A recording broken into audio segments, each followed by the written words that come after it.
YouTube channel के सभी दर्शकों को बीजेश परिवार की तरफ से प्यार भरे नमस्कार। प्रिय दर्शकों, मैं ज्ञानचंद।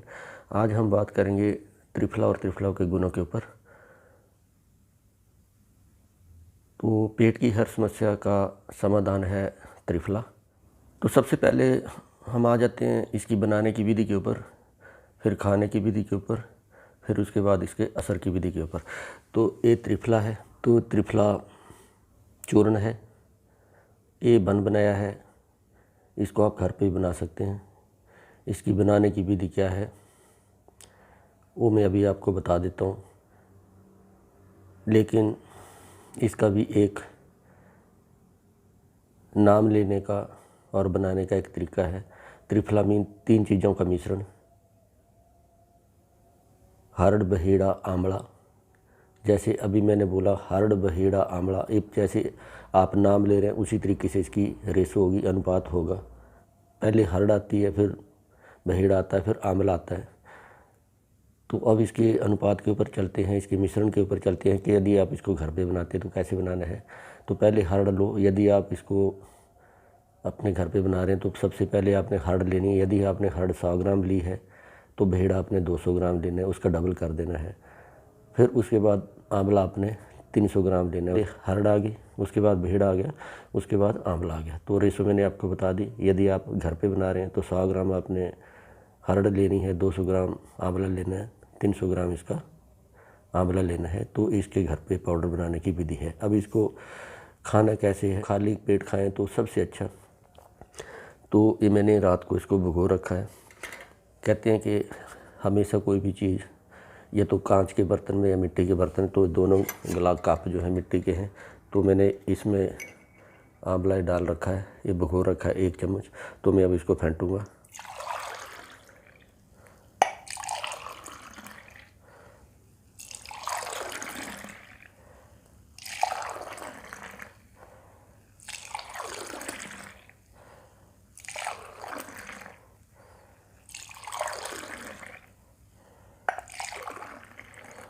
अब इसके बाद इसको मैं छानूँगा। ये हमारा फिल्टर है, ये मैंने इसको छान दिया। इसके बीच में कई बार कोई उल्टा सीधा कटिंग या कुछ किसी चीज़ का पीस आ जाता है तो अभी बिल्कुल आपको छना हुआ पानी मिलेगा। तो ये मैंने साइड पे रख दिया। अब आपने रात को भिगोया, सवेरे इसको 12 घंटे या 8 घंटे के भीगने के पश्चात सवेरे आपने इसको छान लिया। तो अब इसको पीने की विधि क्या है। तो कहते हैं कि दवाई और दारू दोनों ही हिसाब से खाई पी जाए तो असर करती है, बाकी तो जहर ही बन जाती है। तो अभी इसका खाने का तरीका, ये मैं इसका आधा पीऊँगा। ये मैंने आधा ले लिया, 2 कर दिया मैंने इसका। अभी इसके बीच में हॉट वाटर। तो थोड़ा गुनगुने में लोगे, ये तो ठंडा है बिल्कुल, यदि गुनगुने में लोगे थोड़ा तो ज़्यादा असर करेगा। तो अभी मैंने ये गुनगुना बन गया। अभी आप चेक भी करना चाहते तो आप चेक कर सकते हैं। ये आप गुनगुना हो गया। तो अब इसको मैं पी सकता हूँ। आप भी इसी तरीके से पी सकते हैं। ये थोड़ा कसैला होगा, थोड़ा कड़वा होगा, लेकिन कहते मरता क्या नहीं करता। यदि आपने दवाई भी कड़वी होती है, दारू भी कड़वा होता है, लेकिन गले से उतारना ज़रा कठिन। तो अभी मैं इसको पी रहा हूँ।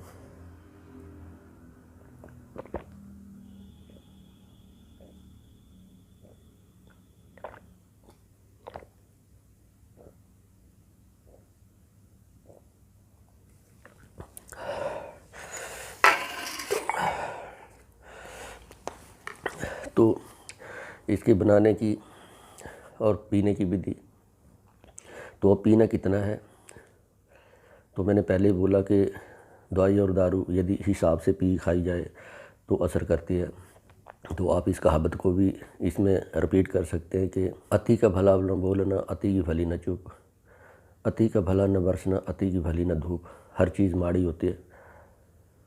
यदि आप कहीं बैठे और सबसे ज़्यादा बोले जा रहे हैं तो लोग बोले यार तो पागल है, तो बक बक बक रही जा रहा है। यदि आप उसी महफिल में बैठे और बिल्कुल चुप हैं तो वो न रहे तो बूझ जाए, ये तो कुछ बोलता भी नहीं है। तो ना ही ज़्यादा बोलना, ना ही ज़्यादा चुप। अति का भला न बोलना, अति की भली न चुप, ना ही ज़्यादा बोलना ना ही ज़्यादा चुप। अति का भला न बरसना, यदि बारिश कहते हैं कि हिसाब से बारिश हो तो वो अच्छी होती है। यदि वही फ्लड वाली बारिश होगी तो ज़मीन को भी हड़ा ले लेती है, फसलों का नाश कर देती है, जनजीवन करना तहस नहस कर देती है। तो बारिश का होना भी एक लिमिट में अच्छा लगता है। अति की भली न धूप, यदि धूप अटकने लगे तो धूप का भी एक ये होता है। यदि वो धूप सूर्य की हीट बढ़ती जाए तो फिर वो आदमी को वैसे ही रोस्टेड कर देती है। तो हर चीज़ का एक लिमिट होती है। कोई भी चीज़ हद से ज़्यादा ख़राब करती है। तो इसके पश्चात अब इसके असर के ऊपर आ जाते हैं। तो हर चीज़ जो है असर आराम आराम से करती है। ये दवाई है, इसने असर अपने तरीके से करना है। तो यहाँ पे भी वो कबीर का दुआ काम आएगा। धीरे धीरे रे मना धीरे सब कुछ होए, माली सिंचे साव घड़ा ऋतु आए फल होए। फल उस फसल में या पौधे में फूल उसी टाइम लगेगा जब ऋतु आएगी। माली दुनिया भर का जोर लगा ले, पानी दे दे के शाम सवेरे 3-4 टाइम पानी दे ले, लेकिन उसमें फल और फूल जो है अपने समय अनुसार आएगा। तो इस दवाई ने भी असर जो अपने आराम राम राम राम से ही करना है।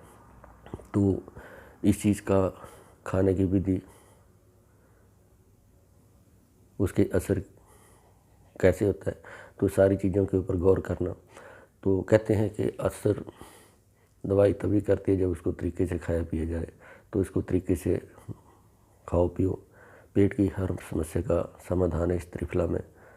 और इसके नियमित सेवन से न कोई खराबी होती है, लेकिन आप इसको एक अपनी आदत मत बनाओ। इसको हफ्ते में 3-4 दिन ले लो। यदि आपका पेट खराब है उसके बीच में 2 दिन का 1 दिन का गैप करके इसको खाते रहो। इसको शाम सवेरे जब यदि रात को इसको खाना है तो रात को इसको गुनगुने पानी के 1 चम्मच, यदि सुबह लेना है तो रात को भिगोया हुआ लो, जैसे मैंने अभी पिया। तो ये जो है ये खाली पेट जो है ज़्यादा असरदार होगा और ये सारा इसमें आपके पेट के सिस्टम को, बिगड़े हुए सिस्टम को सुधार देगा। तो इन्हीं सब शुभकामनाओं के साथ मैं आपसे एक रिक्वेस्ट ये करूँगा कि हर चीज़ को तरीके से खाओ पियो और उसका फ़ायदा उठाओ और अपनी सेहत बनाओ। इन्हीं शुभकामनाओं के साथ मैं ज्ञानचंद, धन्यवाद, नमस्कार।